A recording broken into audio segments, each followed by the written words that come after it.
영양제를 먹고 있는 상태임에도 불구하고 영양소 검사를 받아야 되는지에 대한 부분입니다.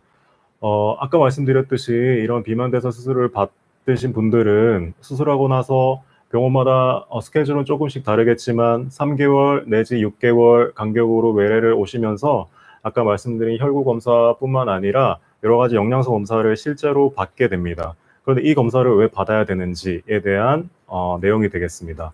여기에 대해서는 아까 박성수 교수님께서 소두에 말씀드렸던 것처럼 저희 센터에서 최근에 연구 결과가 하나 있었습니다. 즉, 연구에 대한 질문은 이겁니다. 어떤 영양소를 언제 검사하는 것이 가장 이상적인가에 대한 질문입니다.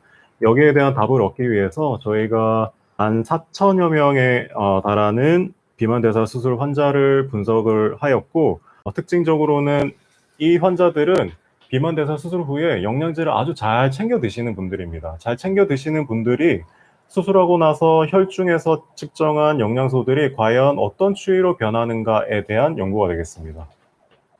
그래서 이게 이제 저희가 최종적으로 제시하는 연구 결과가 되겠습니다.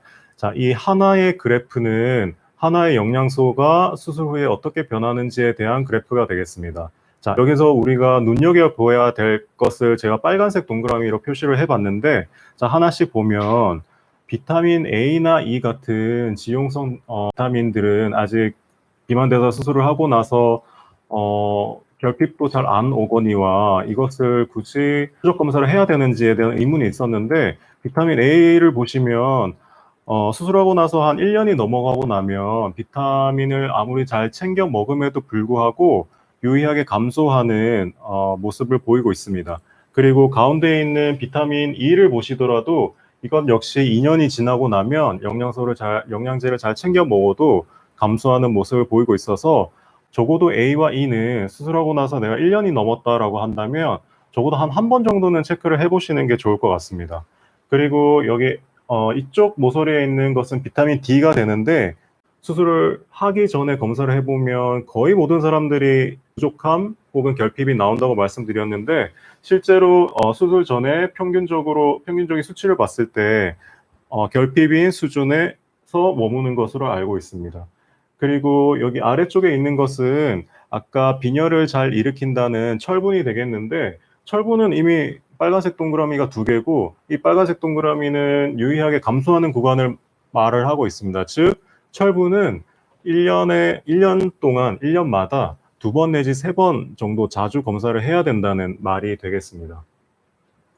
우리 바이타민 D랑 철분 같은 경우에는 모든 의사들이 사실은 집중하고 있는 건데, 지금 이번에 연구에서 밝혀낸 거는 이 지용성 비타민 A하고 E 같은 거는 사실은 우리가 과거에는 신경 잘 안 쓰고 있었고, 환자분들도 이 검사가 그리고 또 이 아주 흔히 하는 검사들이 아니었잖아요. 맞습니다.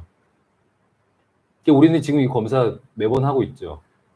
저희가 1년이 넘어가는 분들 중에서 할 필요가 좀 있겠다라고 생각되는 분들만 하고 있습니다. 왜냐하면 이 A랑 E 검사가 비용이 다른 검사들에 비해서 만만치 않아서 그렇게 모든 환자를 대상으로 하고 있지는 않습니다. 이게 얼마예요? 저는 비용은 자세히 모르겠습니다. 자세히 몰라요. 네. 아마 보험 관련이 있을 거고. 네, 맞습니다. 일반 그냥 화학 검사가 아니라 아마 핵의학 검사라든지 면역화학 검사가 들어가야 돼서 그럴 텐데, 이런 것들이 이제 환자분들이 요구하시면 보험 수가가 좀 내려간다든지 그런 일이 생길 수 있습니다. 네. 제가 말씀드린 슬라이드 중에 제일 중요한 슬라이드에 대했습니다. 자, 그렇다면 비만대사 수술 후에 미세 영양소 검사를 얼마나 자주 하는 게 좋을 것이냐에 대한 결론입니다.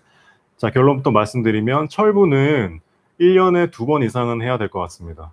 그리고 비타민 B12는 1년에 1번 정도면 충분할 것 같습니다. 그리고 엽산은 내가 영양제를 잘 챙겨 먹고 있다면 검사는 굳이 필요 없겠다라는 게 저의 결론입니다.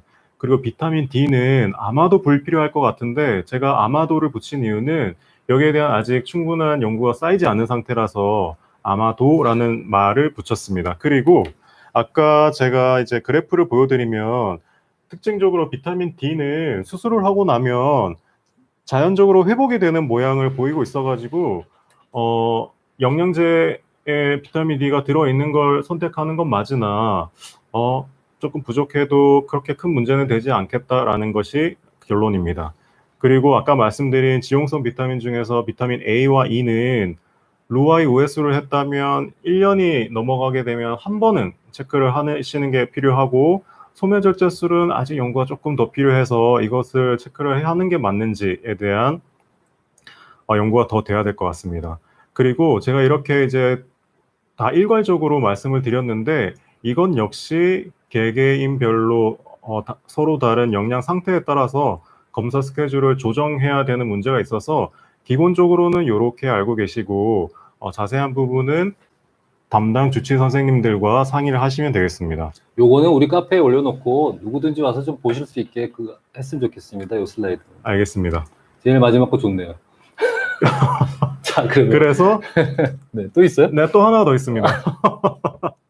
그래서 실제로 이제 저희 이제 센터에서는 필요하신 분들에게는 이제 개인별 수술을 받으신 분들이 체중은 어플이나 아니면 수첩을 통해 가지고 잘 체크를 해 가시는데, 이렇게 나의 미세영양소의 상태에 대해서는 체크를 하시는 분들이 거의 없습니다. 근데 저희 센터에서는 특별히 이런 걸 좀 챙겨야 되겠다라고 이제 판단이 되시는 분들은, 요렇게 이건 이제 저희 센터에서 사용하고 있는 일정표가 되겠는데, 요런 이제 일정표를 제공해 드려 가지고 요거를 이제 일기처럼 내가 수술하고 나서 6개월째 어떤 영양소가 이 정도였다라는 것을 표시하게 하고 있습니다. 그래서 오늘 제가 마지막으로 드리는 메시지는 체중뿐만 아니라 수술하고 나서 개인별로 영양소 일지도 만들어 보자라는 게 마지막 메시지가 되겠습니다.